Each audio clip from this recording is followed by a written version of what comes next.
All right, next practice problem. I'm going to slide this over a little. Okay. Read and annotate. Arthur made the following graph while growing a plant in science class. Represent the graph in the table. Okay, they want us to take our graph and put it in the table. This is my X, or my input.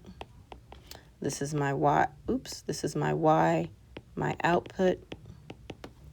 Let's see what we got.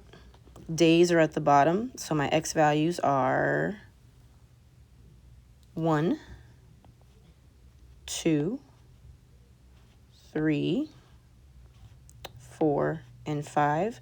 And so if you look at the height, they're counting by ones, but they didn't fill them all in. So I'm going to fill it in. This is 1, 2, 3, 4. They wrote the 5, and then we have 6, 7, 8, 9. They wrote the 10. So on day 1, you'll notice the plant did not get to be a full centimeter. It's at the half mark. So it's 1/2 centimeter. On day 2, it's 2 centimeters. Day 3, 5, day 4, 8, and day 5, 10. Okay? Now, using this table and this graph, we're going to see which of these statements are true. The 0.35 tells us information about the plant on the 5th day. 3, 5. 3, 5.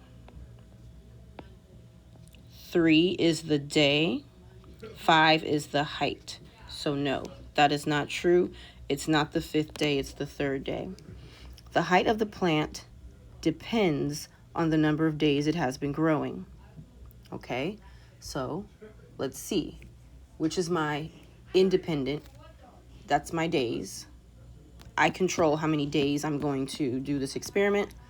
My height depends on how many days. So yes, because height is Y, Y is the dependent variable. That means B is a true statement. The input, the X, in both representations refers to the number of days. Yes, input, days, input, days. Any input and corresponding output could be easily added to both representations. So what does that mean? Can I automatically add day 6?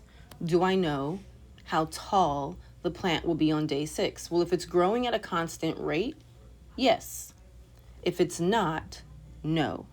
So do we have a constant rate? So here it went 1.5, but here it was 3, and then here it was 3, and here it was 2. So no, I don't know what the next height is going to be because it's not growing at a constant rate. So D is a false statement. So hopefully you were able to get this one correct.